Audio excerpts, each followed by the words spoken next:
అమెరికాతో డీల్ వద్దు ఎవరంటున్నారు? ఇరాన్లోని పలు నగరాల్లో నిరసనట. విదేశాంగ మంత్రి అబ్బాస్ వైదొలగాలని డిమాండ్. ఒప్పందంపై డైలమా. యురేనియం చుట్టూ పద్మవ్యూహం. డీల్కు వ్యతిరేకంగా ఇజ్రాయిల్లో కూడా ర్యాలీలట.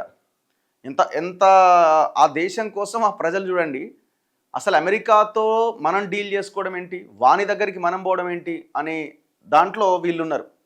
ఇంకోవైపున ఇజ్రాయెల్లో ఆ దేశానికి అనుకూలంగా వాళ్ళు కూడా మనం ఎందుకు ఈ డీల్ ఒప్పందం చేసుకోవాలి అని వాళ్ళు. ఈ పొరుగు దేశాలైన ఇజ్రాయెల్ ఇరాన్ మధ్య దశాబ్దాల కాలం నుంచి వాళ్ళ మధ్య వార్ ఉన్నది. ఇరాన్ యురేనియం శుద్ధి చేసిన యురేనియం నిల్వ చేసుకుంటున్నది. అది కూడా దేనికోసం అంటే అణ్వాయుధాలు తయారు చేయడం కోసం ఈ యురేనియంని శుద్ధి చేసిన యురేనియంను పెద్ద మొత్తంలో నిల్వ చేసుకుంది అన్న దాంతో ఇజ్రాయెల్ ఇరాన్ మీద యుద్ధం స్టార్ట్ చేసింది. ఇజ్రాయెల్ అమెరికాను కూడా లైన్లోకి తీసుకొని అమెరికాతో కలిసి ఇరాన్ మీద దాడి చేసింది. ఇరాన్ ఇజ్రాయెల్ మీద దాడి చేస్తూనే అమెరికా మీద ప్రతీకారం తీర్చుకోవడానికి పశ్చిమాసియా దేశాలైన గల్ఫ్ దేశాలైన ఖతార్ కానీ, దుబాయ్ కానీ, యుఏఈ కానీ, ఇట్లాంటి కువైట్, ఈ దేశాల మీద అమెరికా స్థావరాల మీద అటాక్ చేసింది. ఇది దాదాపుగా 3-4 నెలల నుంచి జరుగుతూనే ఉన్నది ఈ యుద్ధం. మధ్యలో కొంత తాత్కాలిక కాల్పుల విరమణ అన్నారు. మధ్యలో మళ్ళీ కాల్పులు జరుగుతూనే ఉన్నాయి, బాంబులు వేసుకుంటూనే ఉన్నారు. అయితే నిన్న ఈ అమెరికా అండ్ ఇరాన్ మధ్యలో డీల్ ఒప్పందం కుదరబోతున్నది. పాకిస్తాన్ మధ్యవర్తిత్వంతో ఇది సాధ్యమైంది అని ట్రంప్ ఒకవైపున తన ట్రూత్ సోషల్ మీడియాలో పెట్టిండు. ఇరాన్ అయితే ఇంక అప్పటికి చూస్తాం మేము, డీల్ అయితే ఓకే అయింది కానీ ఇంకా సంతకాల విషయంలో ఇంకా డిస్కషన్ జరుగుతున్నాయని ఇరాన్ అన్నది. ఈ సందర్భంలో ఎక్కడికక్కడ ఆయా దేశాల్లో నిరసనలు వ్యక్తమవుతున్నాయట. యుద్ధాన్ని ముగించేందుకు అమెరికాతో ఇరాన్ ప్రభుత్వం శాంతి ఒప్పందానికి సిద్ధపడడం పైన ఇరాన్ ప్రజల్లో ఆగ్రహావేశాలు వెల్లువెత్తుతున్నాయి. ముఖ్యంగా సంప్రదాయ వర్గం ముస్లింలు ప్రతిపాదిత డీల్కు వ్యతిరేకంగా భారీ నిరసన ప్రదర్శన నిర్వహిస్తున్నారు. అమెరికాతో చర్చల్లో కీలక పాత్ర పోషిస్తున్న విదేశాంగ మంత్రి అబ్బాస్ అరాక్చీనే అందరూ నిందిస్తున్నారు. అమెరికా దాడిలో మరణించిన సుప్రీం లీడర్ అలీ ఖమేనీ పుట్టిన మషాద్ పట్టణంలోని విదేశాంగ శాఖ కార్యాలయం ముందు శనివారం భారీ సంఖ్యలో గుమిగూడిన ఆందోళనకారులు అబ్బాస్కు వ్యతిరేకంగా నినాదాలు చేశారు. ద్రోహి అబ్బాస్ అరాక్చీని చంపేయాలి, అరాక్చీ అమెరికాకు లొంగిపోయాడు అని పెద్దపెట్టున నినాదాలు చేశారు. దేశంలోని ఇతర ముఖ్య పట్టణాల్లో కూడా ర్యాలీలు జరిగినాయి. అబ్బాస్ అరాక్చీ తన మంత్రి పదవికి రాజీనామా చేయాలని, ఎందుకంటే ఇప్పుడు ఆ డీల్ మొత్తం వ్యవహారాన్ని చూస్తున్నది ఆయనే. ఆందోళనకారులు డిమాండ్ చేశారు. ఇటీవల ఒక టీవీ ఇంటర్వ్యూలో ఈ డీల్ గురించి అబ్బాస్ మాట్లాడిన తర్వాత ఈ నిరసన ప్రదర్శనలు ఎక్కువైనాయి. ప్రతిపాదిత డీల్కు ఒప్పుకుంటే హోర్ముజ్ జలసంధి పైన ఇరాన్ పట్టు కోల్పోతుందని నిరసనకారులు ఆందోళన వ్యక్తం చేస్తున్నారు. శాంతి ఒప్పందానికి మధ్యవర్తిత్వం వహిస్తున్న పాకిస్తాన్ నేతలను కూడా ఇరాన్ ప్రజలు నిందిస్తున్నారు. మరోవైపు ఈ డీల్కు వ్యతిరేకంగా ఇజ్రాయిల్లో కూడా నిరసన ప్రదర్శనలు జరిగినాయి. డీల్కు అమెరికా ఒప్పుకుంటే ఇరాన్ మరింతగా బలపడుతుందని, యుద్ధం లక్ష్యం నీరుగారిపోతుందని ఆరోపిస్తున్నారు. ఇదిలా ఉంటే శాంతి ఒప్పందంపై ఇంకా డైలమా కొనసాగుతూనే ఉంది. ఆదివారమే ఒప్పందంపై సంతకాలు జరుగుతాయని అమెరికా అధ్యక్షుడు ట్రంప్ ప్రకటించిన అలాంటిదేమీ జరగలే. ఒప్పందానికి ఇంకా సమయం పడుతుందని ఇరాన్ మీడియా ఆదివారం వెల్లడించింది.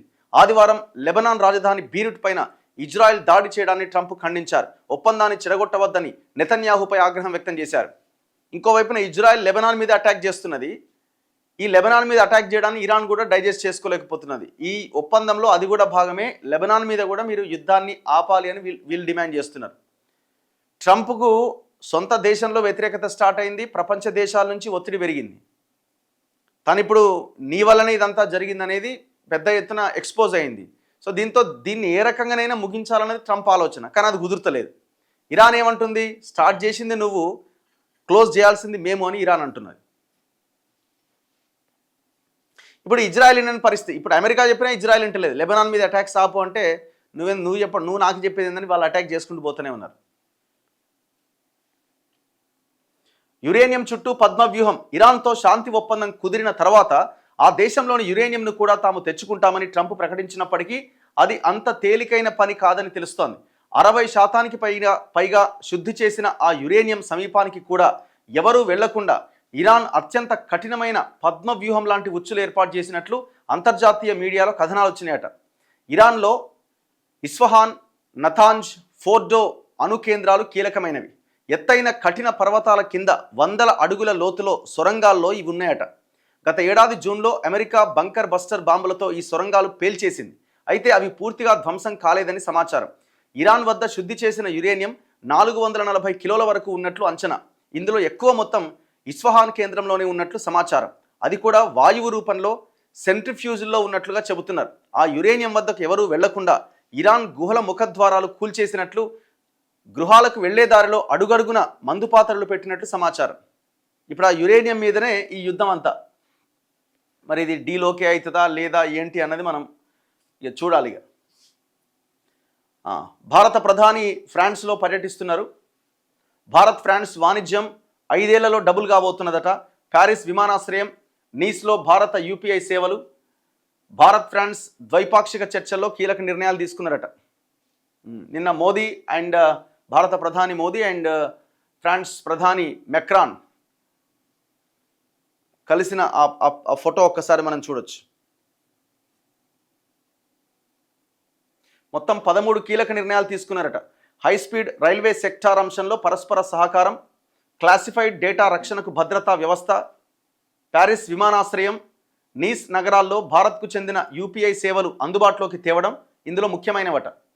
వీటితో పాటు ఫ్రాన్స్ నుంచి రఫేల్ ఫైటర్ జెట్ల కొనుగోలు అంశంపై కూడా ఇరువురు నేతల మధ్య చర్చ జరిగిందని విదేశీ వ్యవహారాల శాఖ కార్యదర్శి విక్రమ్ మిస్త్రీ వెల్లడించారు. నేను అనుకోవడం ఇదే చాలా కీలకమై ఉంటుంది, ఎందుకంటే ఇది లక్షల కోట్ల వ్యవహారానికి సంబంధించిన వ్యవహారం కాబట్టి. అయితే రక్షణ రంగానికి సంబంధించిన ప్రాజెక్టుల అంశంలో ప్రధాని మోదీ మేక్ ఇన్ ఇండియా నినాదానికి అంతర్లీనంగా ప్రాధాన్యం ఇచ్చిందని పేర్కొన్నారు. సో ఇట్లా ఒక 13 అంశాల మీద ఈ ద్వైపాక్షిక చర్చలేమో జరుగుతున్నాయి. ఇక్కడికే G7 దేశాల సమ్మిట్కి అమెరికా అధ్యక్షుడు ట్రంప్ కూడా రాబోతున్నాడు. ఈ 2 రోజులలోనే ఏమో ఆయనతో కూడా మీటింగ్ ఉన్నది. మోదీ భేటీ కాబోతున్నారు.